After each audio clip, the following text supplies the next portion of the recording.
अस्सलाम वालेकुम नाज़रीन, डॉक्टर दानिश रियल फोकस के साथ हाजिर है। नाज़रीन, दुनिया भर में अगर आप ज़रा सा नज़र डालें और पाकिस्तान में नज़र डालें तो जो सियासत करता है उसको इस बात के लिए तैयार रहना पड़ता है कि जी उसको जेल भी फेस करना पड़ेगा।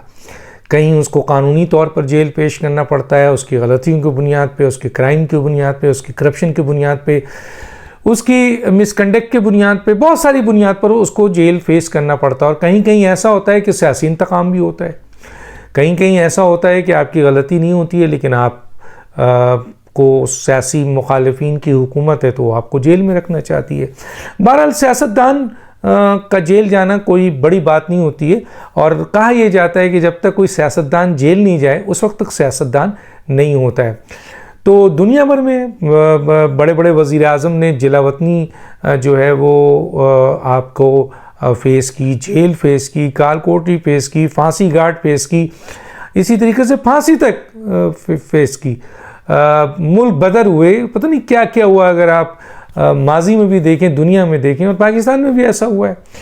तो ये सियासतदानों के लिए इसके लिए तैयार होता है। लेकिन वाहिद पार्टी पाकिस्तान की सियासी पीटीआई है जो समझती है कि जी सियासत सिर्फ ड्राइंग रूम या रोडों पे हो सकती है, जेल में जाना उनके लिए रेड लाइन है, यानी वो वहाँ उनको जेल पे नहीं भेजा सकता। वो ऐसे सियासतदान है। और इनके इर्द गिर्द भी जो लोग हैं, चाहे वो फवाद चौधरी हों, चाहे वो और दूसरे जो इनके सियासी, वो ही समझते हैं कि जेल वेल नहीं, मसलन इसीलिए तो उनकी धमकियाँ आती हैं। इमरान खान कहते हैं कि अगर किसी ने ये किया तो फरक्सी उड़ा देंगे। फवाद चौधरी कहते हैं किसी ने इमरान खान को गिरफ्तार करने की कोशिश की तो मुल्क तबाह कर देंगे। कोई असद उमर कहते हैं कि जनाब कि अगर किसी ने हमारी रेड लाइन को टच की तो हम मुल्क बंद कर देंगे। इसी तरह मुख्तलिफ बातें जो हैं वो होती रही हैं। हालांकि ये शेख रशीद भी ये जुमला कहते हैं।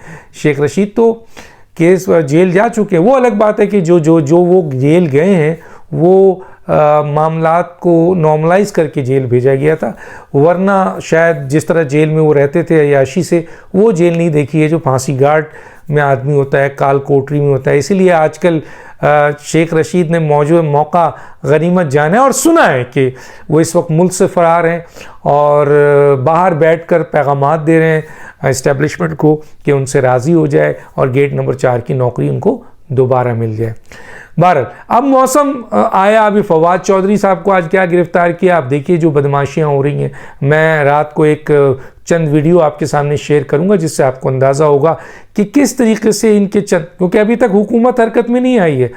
हुकूमत ने वो रवैया अख्तियार नहीं किया जो खुद पीटीआई ने टीपीएल के यानी तहरीक लब्बैक पाकिस्तान और पीएमएलएन के साथ और पीपल्स पार्टी वालों के साथ इन हुकूमत ने किया। वो अभी तक हुकूमत का एक्शन हमें नज़र नहीं आ रहा है, ना इंतज़ामिया का, ना पुलिस का, ना सिक्योरिटी फोर्सेस का, जो कि माजी में हमने देखा है। सियासी लीडरों को हमने बेनज़ीर तक को देखा है। इनके दौर में उनको मरीम नवाज़ साहिबा एक खातून है, उनको किस तरह गिरफ़्तार किया गया, और उसके बाद जो है वो आपके डॉक्टर फरियाल तालपुर है, उनको किस तरीके से अस्पताल से।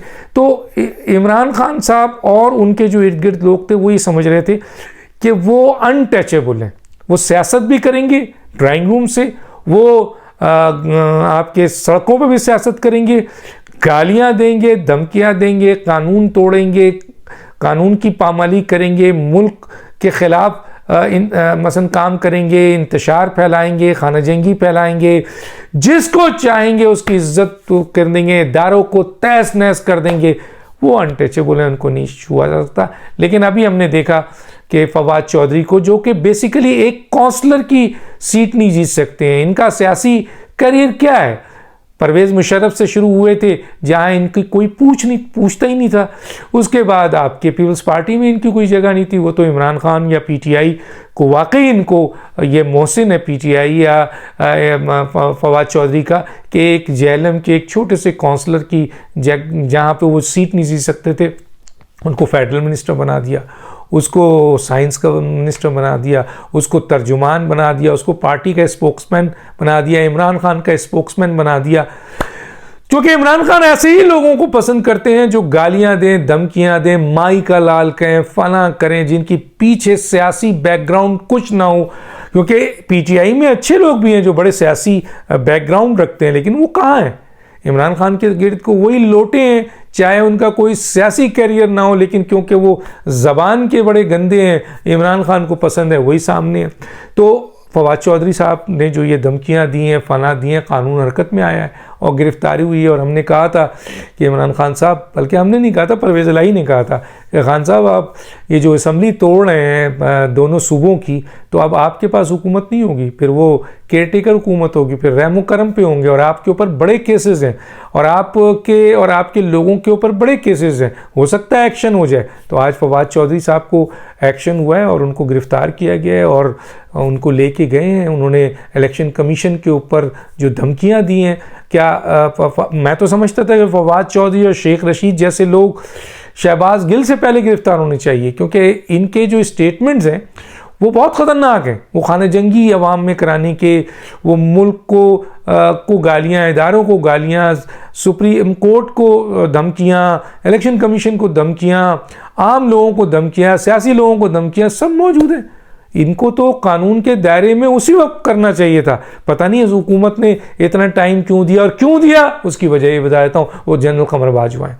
जनरल कमर बाजवा की वजह से पीटीआई के लोगों को नहीं वो बनाया जा रहा था, और एक तासुर ये था कि पीटीआई के लोगों को गिरफ्तार किया गया तो इस्लामाबाद हाई कोर्ट रिलीज़ करता, और ऐसा भी हुआ, सुप्रीम कोर्ट से रिलीज़ हो जाएंगे। और अब ये उम्मीद की जा रही है कि लाहौर हाई कोर्ट से रिलीज़ हो जाएंगे। मैं नहीं कह रहा, ये आम परसेप्शन है कि इमरान खान और उनके लोगों को पिछली हुकूमतों में एक तो जनरल कमर बाजवा ने गिरफ्तार नहीं होने दिया, उनके खिलाफ एक्शन नहीं होने दिया, रोका, जिसमें जाहिर है जनरल फैज़ भी शामिल थे। लेकिन जो दूसरा इंपॉर्टेंट बात है वो ये है कि अदालतों ने भी कानूनी और आईनी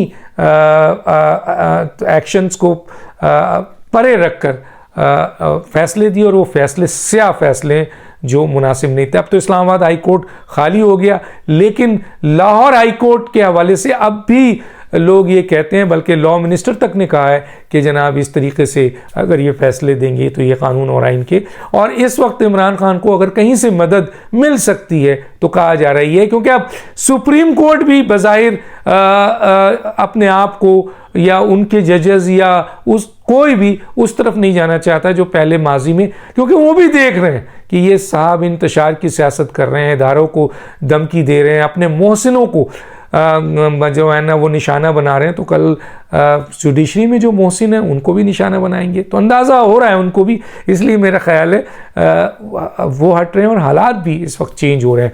तो फवाद चौधरी साहब की गिरफ्तारी हुई है, आप कानूनी तौर पर फेस करें, अगर वो वाकई बेगुनाह है तो बाहर आ जाएंगे, वरना आपके अदालतों में जाएं, क्योंकि आपने पीटीआई की हुकूमत ने 3 साल 7 माह में तो सिर्फ यही किया है, बल्कि मौजूदा हुकूमत से तो बहुत अहम केसेस में लोगों की शिकायतें हैं कि ये बुज़दिल हुकूमत है, ये डरपोक हुकूमत है, इसके पास सारे सबूत हैं, सब चीज़ें हैं, लेकिन एक्शन नहीं लेती।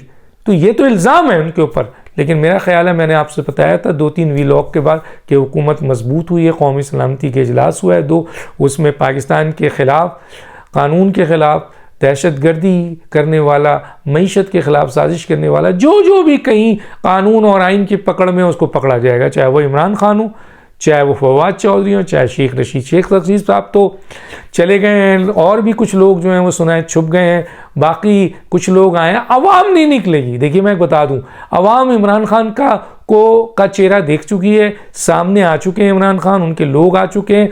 इमरान खान ने आज जो बंद गली में है वो भी इन्हीं लोगों की वजह से, इन्हीं लोटों की वजह से। अपने सियासी मुखलिस कारकुन की बात मानते तो इमरान खान साहब आज बंद गली में नहीं होते, आज जो है ना वो सियासी तौर पर ख़त्म नहीं हो रहे होते, कि हर जगह से उनके हर अमल पे उनको नुकसान मिल रहा है। जो एक्शन उन्होंने लिया सब नुकसानदेह एक्शन है, इंक्लूडिंग जो असम्बली से निकले थे और असम्बली में वापस जा रहे थे, मार दिया स्पीकर ने, आपको आउट क्लास कर दिया।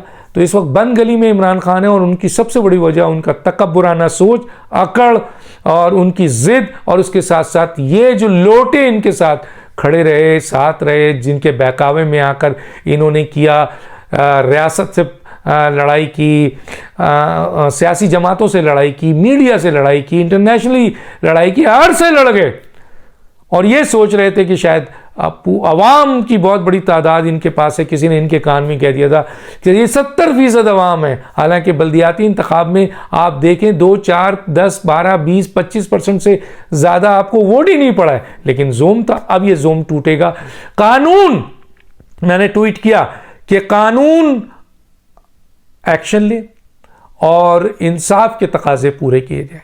कानून अपना रास्ता बनाए, इंसाफ के तकाजे पूरे किए जाएं और जिसकी गिरफ्तारी बनती है कानून के मुताबिक की जाए, लेकिन गैर ज़रूरी एक्शन से गुरेज किया जाए। लेकिन रियासत और हुकूमत के रिट को कायम करना भी इस वक्त मौजूदा रियासत और हुकूमत का काम है। अगर ये चंद लोग निकल कर मैं बताऊंगा, वीडियो दूंगा कि अगर गाड़ियों पे हमला करें, फोर्सेस पे हमला करें, पथराव करें, गालियां दें, और ये तो रियासत और हुकूमत को अपना कानूनी और आईनी रोल अदा करना है। गिरफ्तारी होगी और होगी।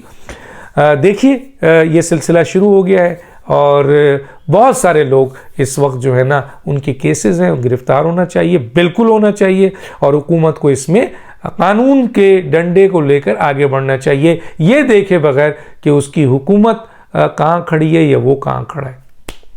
लोग दानिश को याद दीजिए। अल्लाह हाफिज़।